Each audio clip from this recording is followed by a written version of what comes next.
Champions ট্ৰফিৰ প্ৰথমখন মেচত ভাৰতীয় দলে বাংলাদেশক 6 উইকেটৰ ডাঙৰ ব্যৱধানত পৰাস্ত কৰিলে। প্ৰথমৰে পৰাই যি ধৰণৰ এক্সপেক্টেশ্যন আছিলে দলৰ ওপৰত, ঠিক সেইদৰেই একতৰফীয়াভাৱে বাংলাদেশক পৰাস্ত কৰিলে ভাৰতীয় দলে। আৰু দলৰ জয়ৰ এই মূলতেই আছিল শুভমান গিলৰ শতকীয় ইনিংছ। গিলে আজি দৰ্শনীয় ইনিংছ খেলি দলক জয়লাভ কৰালে। গিলৰ এই ইনিংছৰ পূৰ্বে আমি পোনপ্ৰথমতে ভাৰতীয় দলৰ বলাৰসকলে যি ধৰণে প্ৰদৰ্শন কৰিছিল তাৰ ওপৰত আলোচনা কৰোঁ। পোনপ্ৰথমতে বলাৰসকলে বাংলাদেশক 228 ৰানতেই অল আউট কৰি দিছিলে। ইয়াৰ মূলতেই আছিল মহম্মদ ছামীৰ ফাইপাৰ। মহম্মদ ছামীয়ে আঘাতৰ পৰা কামবেক কৰাৰ পিছত ইংলেণ্ডৰ লগত যি এদিনীয়া ছিৰিজ খেলিছিল, সেই ছিৰিজত ইমান এটা ভাল প্ৰদৰ্শন কৰা নাছিল, কিন্তু ছামীৰ ওপৰত এটা বিশ্বাস আছিলে আৰু মেনেজমেণ্টেও জানে যে মহম্মদ ছামীয়ে ICC টুৰ্ণামেণ্টত কি ধৰণৰ প্ৰদৰ্শন কৰে, আৰু সেই সাপেক্ষে ছামীৰ ওপৰত মেনেজমেণ্টৰ যি বিশ্বাস আছিলে, সেই বিশ্বাসৰ ওপৰত মহম্মদ ছামীয়ে প্ৰথমখন মেচতেই ফাইপাৰ লৈ ছামীৰ যি পুৰণা পৰিচিত পাৰফৰ্মেঞ্চ, যিকোনো ICC টুৰ্ণামেণ্ট যদি আহে মহম্মদ ছামীৰ বলিং যে কিমান বিধ্বংসী হয় আজিও পুনৰ এবাৰ প্ৰমাণ কৰিলে। আৰু ছামীৰ এই পাৰফৰ্মেঞ্চ একেবাৰে টপ ক্লাছ পাৰফৰ্মেঞ্চ আছিলে। দলৰ প্ৰয়োজন সাপেক্ষে প্ৰথমতেই পাৱাৰ প্লেত যি ধৰণে ব্ৰেক থ্ৰু দিছিলে সেয়া আউটষ্টেণ্ডিং আছিলে, আৰু ছামীৰ সেই বল সমে চৰকাৰে বুজিবই পৰা নাছিলে। ছামীৰ আজিৰ এই বলিং প্ৰদৰ্শনত যিমানেই আলোচনা নকৰক কিয় সিমানেই কম হ'ব। ভাৰতীয় দলত যদি ৰাণ মেচিন বিৰাট কোহলি আছে, তেনেহ'লে ভাৰতীয় দলৰ হৈ ফাইপাৰ সংগ্ৰহ কৰা মেচিনো আছে, সেয়া হ'ল মহম্মদ ছামী। মহম্মদ ছামীক এক প্ৰকাৰৰ ক'ব গ'লে ICC টুৰ্ণামেণ্টৰ ফাইপাৰ মেচিন বুলি গণ্য কৰিব পাৰি। তাৰোপৰি অক্ষৰ পেটেলৰ কথা ক'ব লাগিব।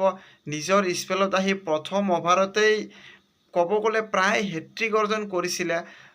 দুৰ্ভাগ্যবশতঃ ৰোহিত শৰ্মাই সেই কেছটো এৰি দিছিলে, নহ'লে অক্ষৰ পেটেলে চেম্পিয়ন্স ট্ৰফিৰ দৰে ডাঙৰ টুৰ্ণামেণ্টত হেট্ৰিক অৰ্জন কৰা কৃতিত্ব অৰ্জন কৰিলেহেঁতেন অক্ষৰ পেটেলে।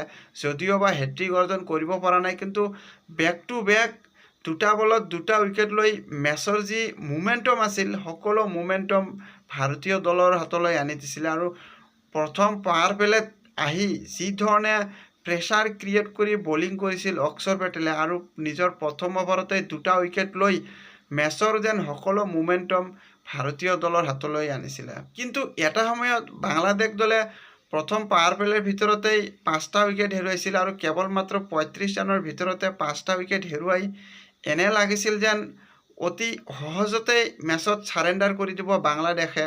কিন্তু তাওহিদ হৃদয় আৰু জাকিৰ আলীৰ মন্তব্য যেন বেলেগ আছিলে, আৰু দুয়ো মিলি এই প্ৰেছাৰ চিচুৱেশ্যনত যি ধৰণে বেটিং কৰিছিল সেয়াও ক্ৰেডিট দিব লাগিব।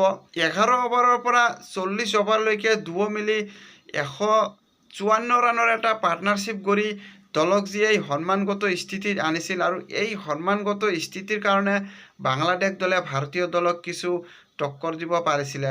নহ'লে হয়তো বাংলাদেশ দলে 100 ৰানো কৰিব নোৱাৰিলেহেঁতেন। 228 ৰান কৰি ভাৰতীয় দলক 229 ৰানৰ লক্ষ্য দিব পাৰিছিল।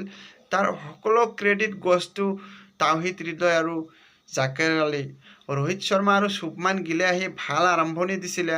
দুয়ো পাৱাৰ প্লে ভালদৰে ব্যৱহাৰ কৰিছিলে, আৰু দুয়ো মিলি 76 ৰানৰ এটা অপেনিং পাৰ্টনাৰশ্বিপ কৰি ভাৰতীয় দলক এক সহজ জয়ৰ দিশে অগ্ৰসৰ কৰিছিলে। কিন্তু ৰোহিত শৰ্মা আউট হোৱাৰ পিছতেই যেন ভাৰতীয় দলৰ স্ক'ৰ বৰ্ডত কিছু খেলি মেলি দেখা গৈছিলে। বিৰাট কোহলিয়েও আহি কিছু ক্ৰিজত সময় কটোৱাৰ পিছতো 22 ৰানৰ স্ক'ৰত আউট হৈছিলে, আৰু ইয়াৰ পিছতেই শ্ৰেয়স আয়াৰো আউট হোৱাৰ পিছত এনে লাগিছিল যেন মেচৰ মোমেণ্টম চেঞ্জ হ'ব ধৰিছে। আৰু যেতিয়া স্পিনাৰসকলে বল কৰিব ধৰিছিল, তেতিয়া স্পিনাৰসকলে বলিঙত সহায় লাভ কৰা দেখা গৈছিল।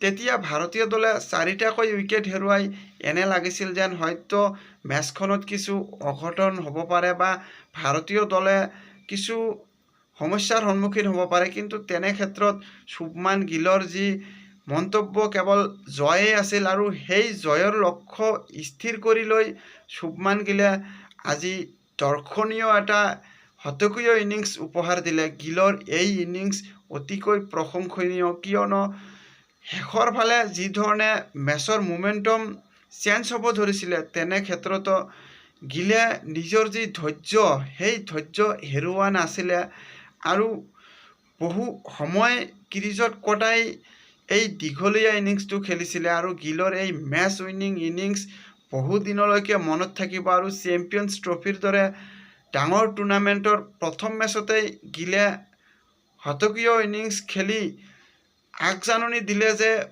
শুভমান গিলে সহ অধিনায়ক হিচাপে নিৰ্বাচিত হোৱাৰ পিছৰে পৰাই শুভমান গিলৰ যি পাৰফৰ্মেঞ্চ আৰু বেছিকৈ ওলাই আহি পৰি আছে, যাৰ কাৰণে ভাৰতীয় দলে অতি সহজতেই মেচবোৰ জয়লাভ কৰি আছে আৰু প্ৰথম মেচতেই গিলৰ এই দৰ্শনীয় ইনিংছৰ মূলতেই ভাৰতীয় দলে জয়লাভ কৰি চেম্পিয়নছ ট্ৰফিৰ যি অভিযান, সেই অভিযান সফলৰূপে আৰম্ভণি কৰিলে।